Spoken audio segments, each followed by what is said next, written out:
Yo, Vapor Man here, and if you don't know today's guest, you should. A man who needs no introduction because his name's in the title of this video. But for context, he is a graduated doctor from the University of Sydney with honours, a GP for nearly 30 years.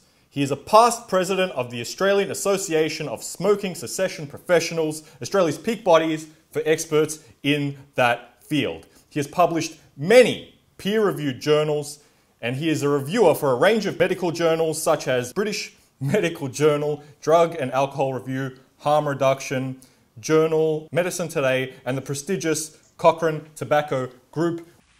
Yes, science! We could be here all day going through his CV, but he is the reigning, defending, undefeated, undisputed, founding chairman and a director of the Australian Tobacco Harm Reduction Association, ATHRA. Dr. Mendelsohn, thank you so much for coming on the show.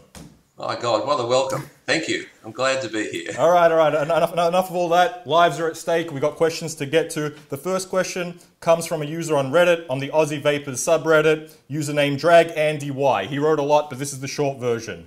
What is the efficiency of nicotine replacements? Look, the short answer is it helps some people, but it's not very effective. I mean, it deals with the nicotine addiction, but it really doesn't help the habit. And that's, a key part of smoking, of course. It's not effective if you just buy it over the counter and just use it that way. It doesn't work, and we know that. But if you use it, like in clinical trials where they use it with counselling, 6 out of 10 people will quit after 6 to 12 months. If you combine the patch with, say, gum or lozenge, 10 out of 100 people will quit. Sorry, did I say 6 out of 10 before? I meant 6 out of 100. And 10 out of 100 with combination treatment. It's a form of nicotine replacement. It has very limited outcomes, and unlike vaping, vaping provides that habit which helps to prevent relapse, and regular NRT doesn't.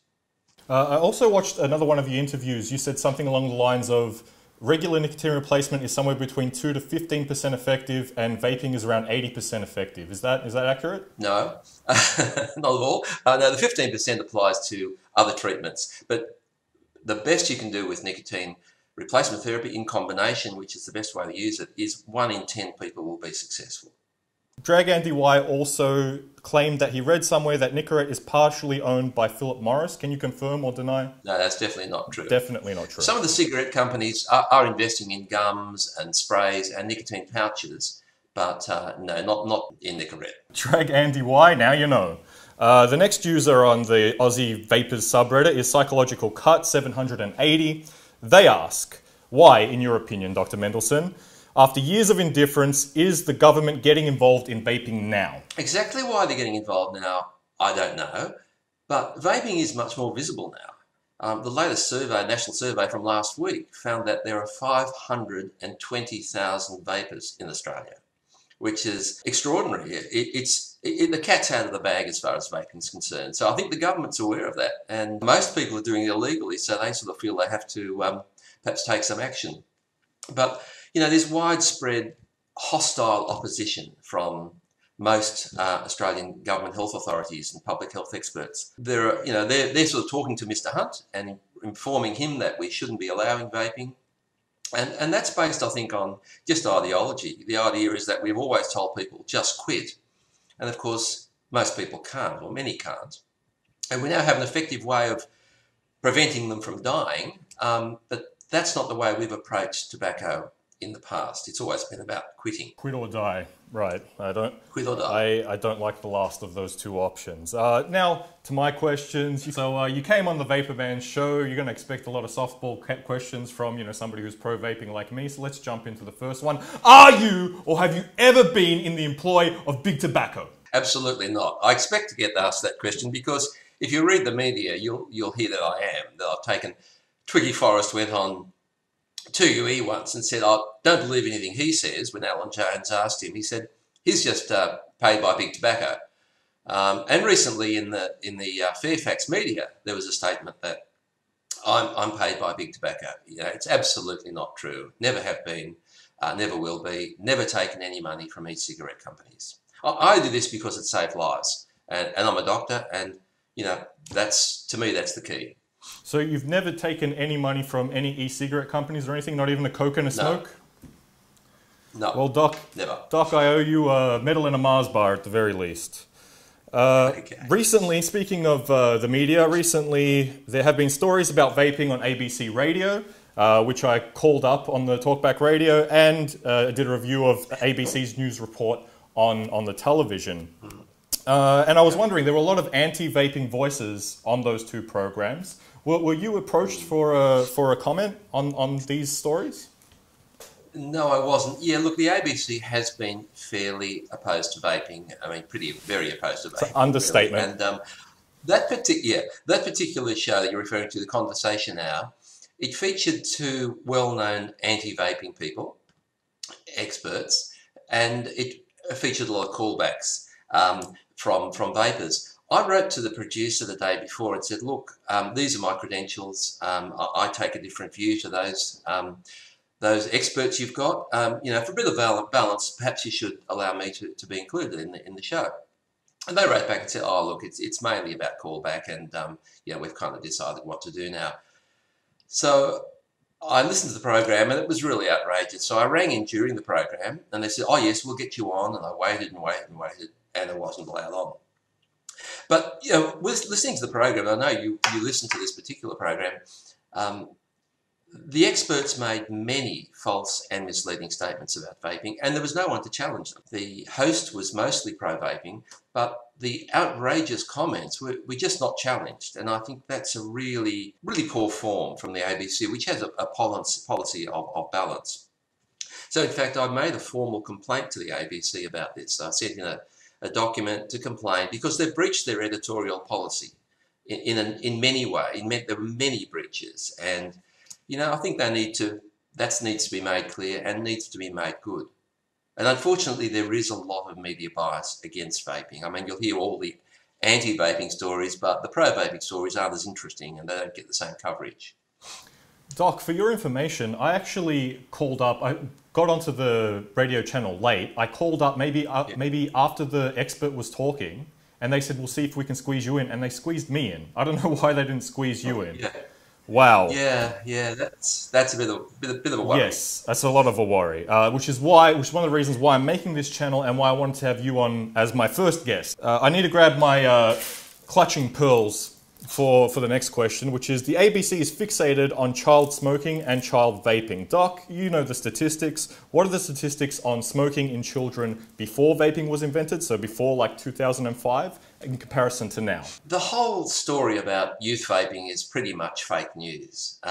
Last week, the national figures were released, the latest national figures from the government, and they found that 3.2% of young people, that's 14 to 17-year-olds, smoke, and 1.8% vape.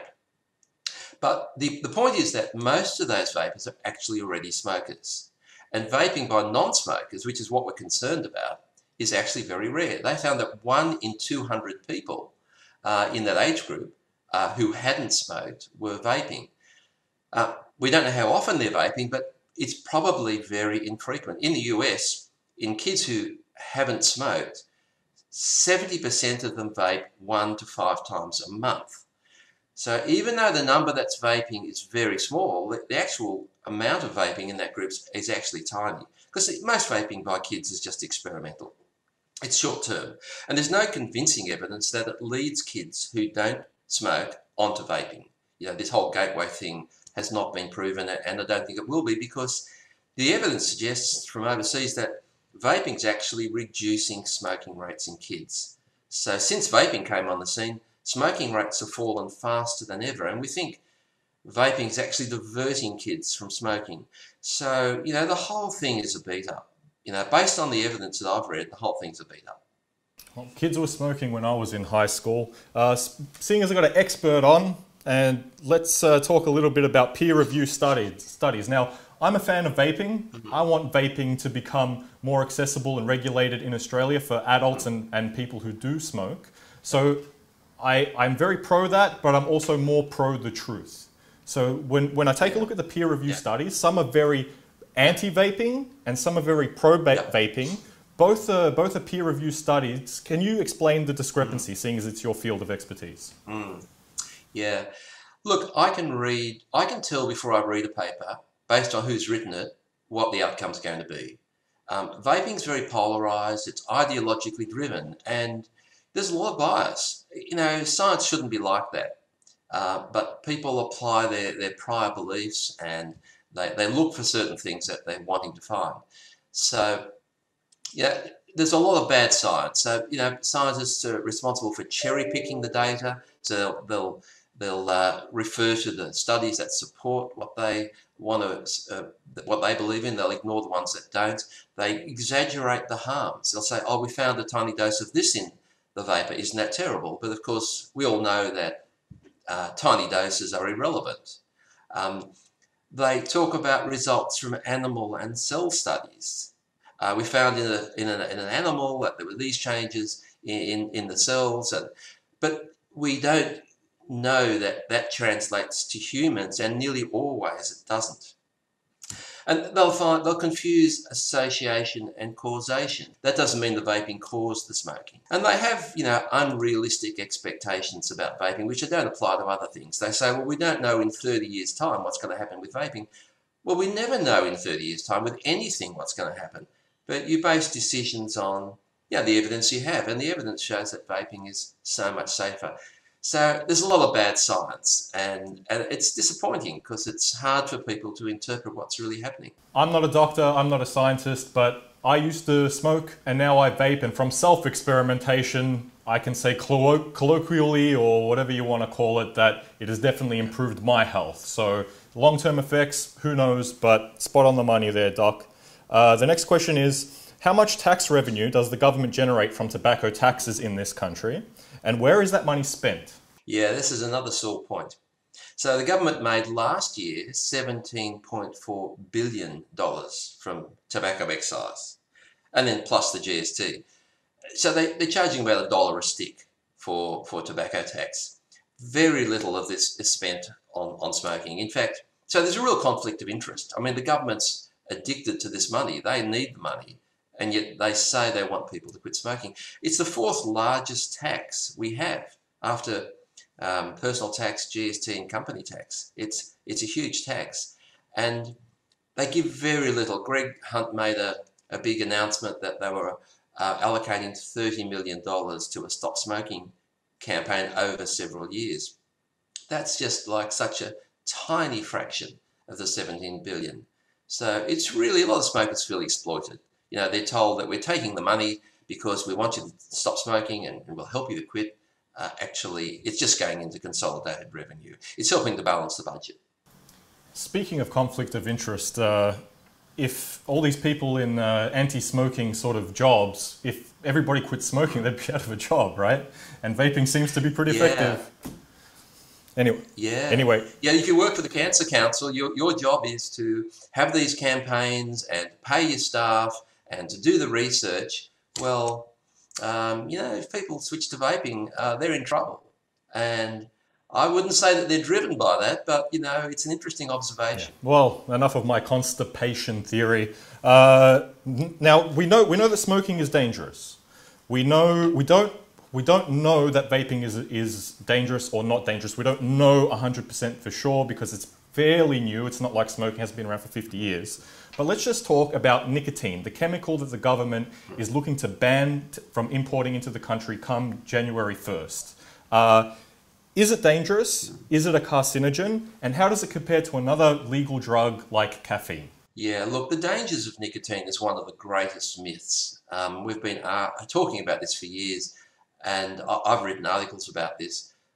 And people still believe that nicotine's dangerous. If you ask most people, they'll say, oh, yes, nicotine causes cancer, or causes serious health problems.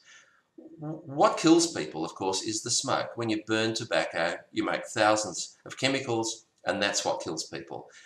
Yes, nicotine's addictive, but it's relatively benign in the doses that we use in vaping. It's a stimulant, a benign recreational stimulant, a bit like caffeine, as you say. I mean, there are 70 known cancer-causing agents in tobacco smoke. There are tiny amounts in vapor, but almost all of the toxins in tobacco smoke are not present, and those that are there are only in very small doses. And the cancer risk from vaping, which is not just nicotine, but the cancer risk from vaping has been estimated to be no more than 0.5% that of smoking. Well, you heard it from a peer-reviewed scientist, ladies and gentlemen. When I say it, don't believe anything I say, do your research. I'm just some douche in a garage filming crappy videos. But this guy's a doc, he's peer-reviewed, he knows what he's talking about. Following on from that question, I'm a coffee drinker. If I grabbed some of my coffee beans and put them in a piece of paper, rolled them up and started smoking on them, would it be just as dangerous as smoking cigarettes? Well, it worries me a little bit that you asked that question, Mike. It's quite disturbing. Hypothetically. The answer would have to... Yeah. Oh, I see. Okay. Hypothetically. You're asking for someone else. Asking for a friend. The answer would have to be that it would be dangerous, because what's harmful is when you burn organic matter. That's what creates the thousands of chemicals that harm people. So smoking anything is harmful. And that's why vaping is such a bonanza, because there's no smoking and there's no burning. And so the toxins are dramatically reduced. Okay, Doc, more on the lines of vaping now. Can you compare and contrast smoking cigarettes to vaping a vaporizer? Basically, they're both nicotine delivery systems. So smokers are addicted to nicotine. They need to have the nicotine one way or the other in the short or the long term. The key difference is that smoking burns tobacco, and that releases the chemicals which cause most of the harm to health. In vaping, of course, you're just heating a liquid into a liquid vapor. There's no combustion, there's no tobacco, there's no smoke. The number of chemicals is dramatically reduced. Smokers have, as you said, substantial improvements in their health. Vapors. They have far less toxic chemicals in their bodies and far more money in their pockets. You know, it's a no-brainer, really, and I don't know what the objection is. Clearly, the evidence is showing that people feel better, and there's every reason why they should. Actually, on that point, Doc, propylene glycol, one of the ingredients that is always spewed out in these sorts of scare campaigns about being antifreeze, antifreeze, antifreeze. I believe it's also used as a nebulizer for asthma patients in hospital to deliver the drug that the asthma patients use. Yeah. So, yeah. Look, propylene glycol is not... Propylene glycol is relatively safe as far as we know. It's been around for decades. And yes, it's used in medicines, in cosmetics, in foods. It's generally not used for vaping, although it is for asthma. It does have antibacterial properties, which is a positive thing. When you say antifreeze, the main ingredient in antifreeze is a related chemical called diethylene glycol, not propylene glycol. And although you can use propylene glycol as that, the toxic ingredient is actually ethylene glycol, not the one we're using in vaping. Huh. Well, there you go. Vapor Man is spewing out fake news. Who would have thought? All right, next question. If the Honourable Minister for Health, Greg Hunt's ban comes into effect on January 1st, what do you think will happen? Well, I think this is a disaster for public health. So his original plan was ridiculous. It was onerous, it was time-consuming, it just wasn't going to work. You had to go to your doctor, and first of all, he had to prescribe nicotine, which most won't. Then the doctor had to apply online for approval, which took several days, which may or may not be given. Then you had to get a prescription. Then you had to get your nicotine imported by a third party, an import company. They had to apply for an import permit for each patient, and then they had to import it, sell it to the doctor, who then sold it to you. I know, unbelievable. Now, Mr. Hunt says he's going to streamline this process, but we don't have any details about that. And to be honest, I'd be surprised if it's streamlined significantly, because given that the vaping was originally, or this plan was originally developed and put through in a very sneaky way, I think the next version will probably also be quite sneaky. And it'll suddenly be sprung on us, and without much opportunity to challenge it. So look, vapers are going to have three choices. Either they go back to smoking, and from my experience with vapers, that's what most of them are actually going to do. Or they'll quit vaping, which for many will be very hard, or they'll go to the black market. And none of those things, well, quitting vaping is healthy, but the other two certainly aren't, and I think the majority will go that way. Yeah, the black market is crime. So as soon as you make something on the black market, you increase crime automatically. Exactly. And look what happened in the US with Ivali. I mean, we know that was because these products weren't regulated. We want vaping to be regulated. We want it to be high quality. We want it to be kept away from children. We don't want an open slather on advertising. There's so many restrictions that are appropriate, but a ban is overkill. We can have safe products without a ban. Yeah, well, hopefully Mr. Hunt pulls his head in and doesn't use the powers of the Governor General, the Viceroy, or however it works in this country. Doc, Yeah. looking to you for action, looking to you for leadership. What's a call to action? What can people do? How can we stop this ban from January 1st coming into effect? Yeah, look, that's the key question, isn't it? And look, we're not going to convince health authorities of the evidence. So the Cancer Council's made up its mind. They wouldn't even meet with us to talk about it. The AMA, you know, they're just not listening. The decision, I think, is a political one. It'll be up to Parliament. And if there's enough political pressure, then they'll be forced to change their minds. So I think the most important thing that people can do is to visit their local federal member of Parliament. It's easy to find out who that is. You go federal MP Ipswich or whatever, and you'll find out. You get the details. You ring up and say, I'm a constituent. I want to talk to you about vaping. I just wanted to share with you a report that came through to our website today. You know, this is just the sort of thing that they need to hear. This was just reading this testimonial from a vapor. It was, I'm a 69-year-old male vapor. I've smoked since I was 14. I've tried on many occasions to stop without success. I started vaping 7 months ago, and since then I've stopped wheezing and I don't cough anymore. Mr. Hunt, my health has improved since taking up vaping. Please don't force me back to cigarettes and an early death. I mean, that sums it up. And I think, you know, we need to get that message out to MPs because there's a lot of resistance in Parliament. And although there are many on our side, you know, they need to know the real story. And I think those human stories are what's going to turn things around. So visiting the MPs is the most important thing. It's simple, easy to do. I visited my MP, Dave Chalmer.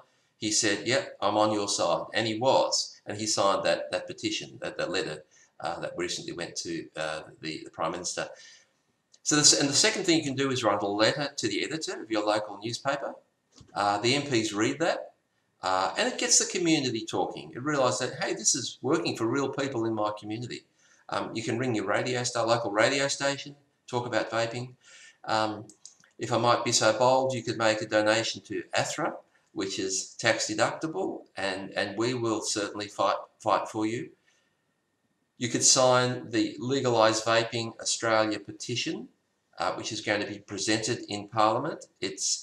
They're also doing a wonderful job, and you should follow and support them. Follow ATHRA on Facebook, Twitter. We put out stuff to keep people in touch. Sign up as a supporter on our website. That's free, but we'll keep you informed about vaping. But if vapers don't get involved, like what you're doing, I mean, that's very much a part of the process. But, you know, what we're doing is talking to the converted. So we need to also talk to the other people as well. This is important to motivate vapers. You know, if they don't get engaged, they're going to lose out. You know, Mr. Hunt would be delighted to stop vaping. And if you import nicotine under his regulations, there's a penalty of $220,000. So if we don't get involved, it's over. It's as simple as that. I'd just like to add to that, Dr. Mendelsohn. I used to think, well, one party supports one thing and another party supports another thing. No, it actually turns out the Liberals who are in power now, actually most of them support vaping. It's just Greg Hunt who doesn't. And I was reading a Twitter on Tanya Plibersek. I believe she's the Shadow Health Minister or former Health Minister. And she was very anti-vaping. So no matter whether you're Liberal, Labor, Greens, shooters and fishers, go talk to your MP, go talk to anybody who's thinking about running for MP. And if it is a matter of life or death for you or a loved one who isn't vaping yet, but you think could vape in the future, you just got to convince them a little bit more, just contact them. I know it might be a bit of a pain. Send a letter, send an email. I really think we need action on this, because if we don't do anything, either party is not going to just be our go-to by default here. So definitely contact. You're right. And in the US, what they found is that for many vapers, vaping is a single issue vote. So in other words, if you're a vapor, and we're talking about life and death for vapers, many vapors are just going to vote for the party that supports them. So I think, you know, we need to let MPs know about that.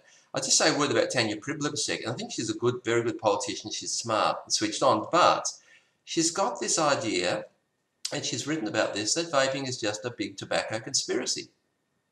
You know, it's just absurd. We know it's not, and there's a lot of research to show it's not. But you know, there's a lot of misinformation. But I think if we let them know that we're not voting for them, if they don't support what the evidence shows to be a life-saving strategy, then we're going to have some success. Visiting your MP is by far the most effective strategy. But if you're worried about that, you can write to your MP. Now, you'll get a really lame letter back saying, oh, we're monitoring the evidence and blah, blah. But at least you've let them know it's on. And if there are 3,000 vapers in every federal electorate, you know, if 100 or 200 write or visit to their MP, they'll know something's going on. And what they're most worried about, of course, is retaining their seat. So that's got to make a difference. Look, not everybody's allowed obnoxious blabbermouth like I am. Some people are a little bit more socially, you know, they have anxiety about these sorts of things. But whatever you can do, do it. Do it now. Do it a lot. Doc, yep. These anti-vaping people, they've waged a war of nerves and lies, but they can't crush the kingdom of truth, reason, evidence, and yeah, science. So Doc, I thank you so much for coming on the show today. Would you like to come on again? Yeah, I'd be very happy to. You know, I think it's really important. This next 6 months is critical. You know, if we don't deal with this, it's over. And it's going to be very hard to get back again. Once they've made regulations, it's very hard to change them. And it would be a big mistake. And we need to convince them that that's the wrong decision. Awesome. Look, the Doc will be back on again. Leave your questions. Any questions you have for the Doc, I'll ask him on the next show in the comment section in YouTube. And in the description, there'll be all links to all the information we talked about in this video. So if you don't know, now you know.